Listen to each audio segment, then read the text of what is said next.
টিসিবির programme নিয়ে কথা এসছে যে আমরা সোশ্যাল সেফটি নেটওয়ার্কে যে কাজগুলো করছি প্রায় 1 কোটি প্রান্তিক জনগোষ্ঠীকে টিসিবি পণ্য সরবরাহ করা হয়। এটাকে যখন ডিজিটাইজ করেছি আমরা তখন আমরা দেখেছি যে প্রায় 37 লক্ষ ভুয়া কার্ডধারী এখানে আছে।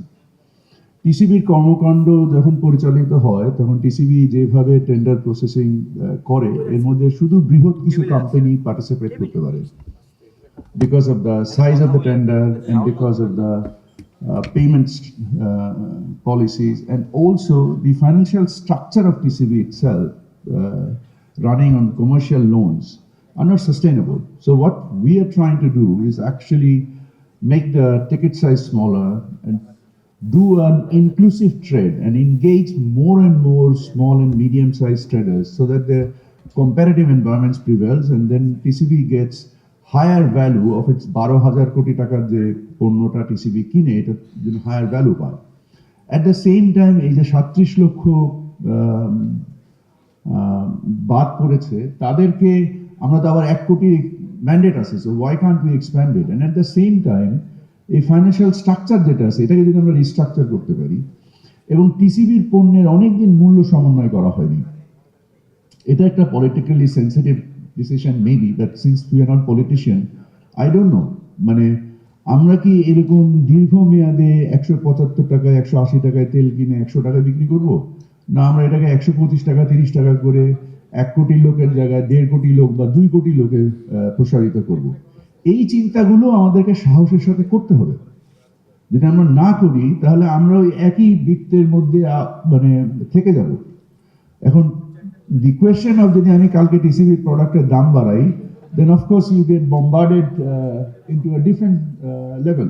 আরেকটা জিনিস হচ্ছে যে ট্যাক্স নিয়ে যেটা আমরা শুনলাম, ডাইরেক্ট অ্যান্ড ইনডাইরেক্ট ট্যাক্স, আমি এজ এ প্র্যাকটিসিং বিজনেসম্যান হিসেবে যেটা দেখি যে ডাইরেক্ট এবং ইনডাইরেক্ট ট্যাক্সের এই কম্বিনেশনটা শুধু অনলি ডাইরেক্ট ট্যাক্সের উপরে ডিপেন্ড করাটা maybe for a mature economy is very good, but for an unregulated market like ours the indirect taxes are critically important. কারণ আমি যখন ভ্যাট ফাঁকি দিই, আমি যখন কাস্টম ডিউটি ফাঁকি দিই, এটা অ্যাকিউমুলেট করলে তো কখনোই ডাইরেক্ট ট্যাক্স জেনারেটই করে না। তো আমার ধারণা এই এনফোর্সমেন্টটা ইজ ভেরি ভেরি ইম্পর্টেন্ট। এবং আমরা জানি যে ম্যাক্রো ইকোনমির দুটো যে মৌলিক উপাদান, ইন্টারেস্ট রেট এবং exchange rate, I am sure after this government assumed responsibility, whatever the central bank did, build a lot of good confidence.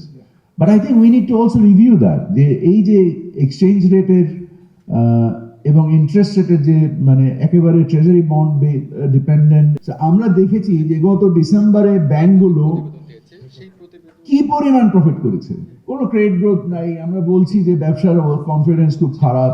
এই ধরনের প্রফিট এই ব্যাংকগুলো কিভাবে করে? It's immoral, it's clearly immoral. So we really need to revisit যে এই যে legacy of মানে ক্রিমিনালাইজ ইনস্টিটিউশনস যে হয়ে যাচ্ছে, তার যে আউটপুটগুলো দাঁড়াচ্ছে, এগুলো আমাদেরকে একটু ফাংশনালি রিয়েলাইজ করা উচিত এবং দেখা উচিত। So what needs to be done? I know that I have exceeded my allocated time. Information নিয়ে জাহিদ স্যারের কাছ থেকে আমরা জানতে পারলাম যে আমরা প্রায় 4% যদি হয়ে থাকে একটা, যদি আমি জানি না সিএডিআর কি আছে গত 15 বছরে, সেটা হয়তো বা 3.5 থেকে 4.5% হবে। সেখানে একটা ম্যাসিভ রিকনসিলিয়েশন অফ ডেটার দরকার আছে। এই massive reconciliation and recognising the reality, because আমাদের জিডিপি সাইজ আসলে কত, we really don't know.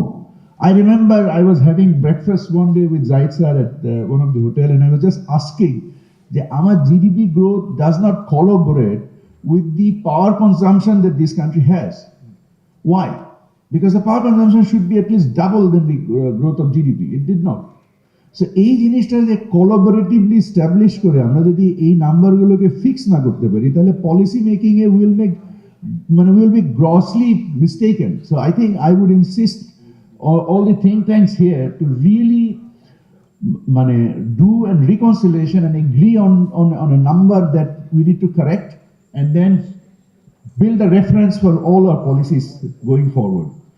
এবং আমাদের fundamentally agree and embark on these reform agendas that I think the commissions have greatly, সারা সবাই বিনা বেতনে বিনা পারিশ্রমিকে কাজ করছেন, এবং ট্রুলি এই রেফারেন্সগুলো নিয়ে আমাদেরকে এটার উপরে ডিসকাস করে ডিবেট করে and then whatever that we agree এটাকে যত দ্রুত সম্ভব ইমপ্লিমেন্ট করা উচিত।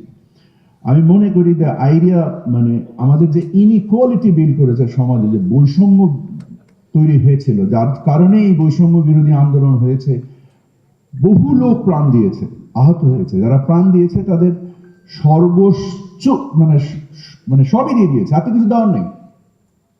So the responsibility and the onus is on us now to appropriately contextualize এবং এই সমাজের বৈষম্যগুলো আমাদেরকে নীতির মাধ্যমে দূর করতে হবে এবং আমরা we should build that moral reference for our successors to follow by মানে এই জিনিসগুলোকে ফাংশনাল প্র্যাকটিসিং ব্যাপারগুলোকে গ্রহণ করে এবং hopefully that we see the new Bangladesh, যে যার জন্য এত হাজার মানুষ এবং এত হাজার মানুষ আহত হয়েছে এবং আমরা তাদেরকে অ্যাপ্রোপ্রিয়েটলি রেসপেক্ট করতে পারি।